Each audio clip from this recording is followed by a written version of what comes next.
दा जानायाथ' बाथ्राया बेनो थारमाने जोंहा पुराना डिलार दंमोन बे पुराना डिलारा गावहा बैसोआ थोंलाय हिसाबै बे रेजिगनेसन लादों समबाय समितियाव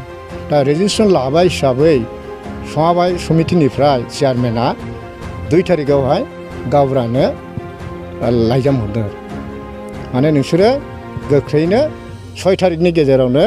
नोंसोरो रायजोखौ लानानै बासिनानै मोजां केन्डिडेट सासे नोंसोर गोख्रै हरनांगौ होननानै चेयारमेना अर्डार हरदों दा बे अर्डार मर्मे जोङो सबबो हौवाफोरै हिन्जावफोरै गामिनि लोंहोर फैनानै 6 तारिखखालि जोङो मिटिं जिरायबाय बेखौ सिद्धान्त खालामनो थाखाय फाइनाल डिसिसन हरनो थाखाय दा बेवहाय सिद्धान्त जिरायनायाव दा जोङो नुबाय 3 केन्डिडेट 3बो जोंनिनो गामिनिनो होमब्लाथ' जोङो सोरखौ दोननो सोरखौ बासिनो दा उफाय गैया होमबाथ' जोङो आयेननि गेजेरजों जों सिन्था सरसा खालामबाय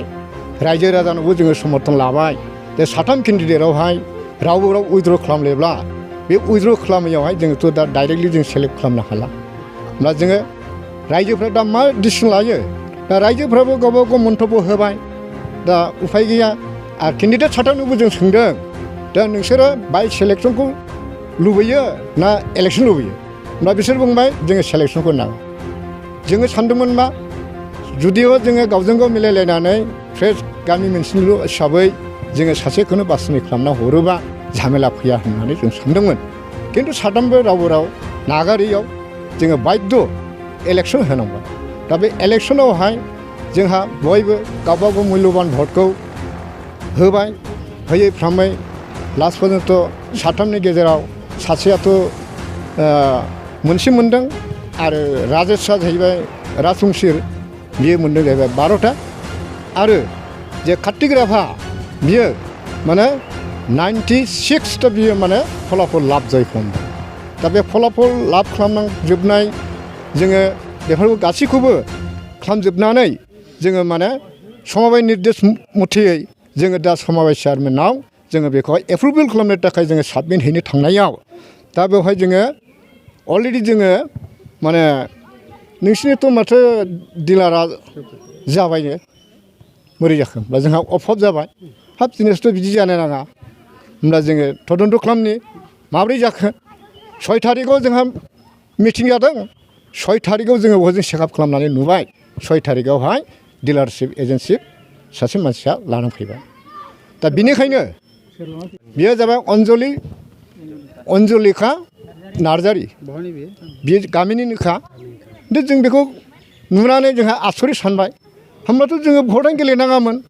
मानो थाखाय जोङो मिटिं खालामनांखो जोङो मानो सानसे नङा साननै जों खस्थ' जिरायनांखो हा बे सोरनि फाव जाखैब्लाय होननानै जों अफिसियेलि तदन्त खालामनायाव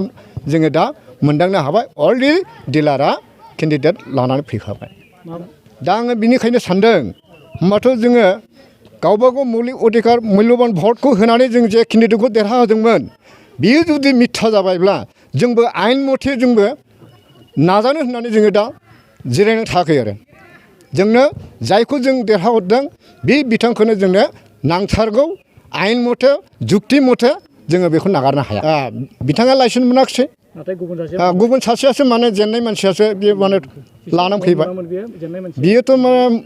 जोंनि साननायाव नुनायावहाय मोनसेल'सो मोनदों दा बे बोरै मोनखो बेखौनो जोङो आसरित मोनदों आरोखि बे जिनिसा बोरै जाखो सोरनि कापालिटियाव बेबायदि जाखो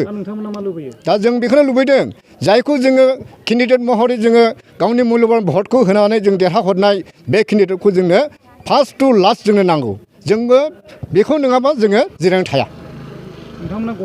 गनाया जोङो जोंनि जुक्ति मथनथ' जोङो पसन बेवहाय 100नि गेजेराव 90% मानसिया मोजां मोननानै सापर्ट होनानै बिनो भट देरहाहरनाय केन्डिडेट बियो होमब्ला बे जिनिसखौ जोंनो नांथारगौ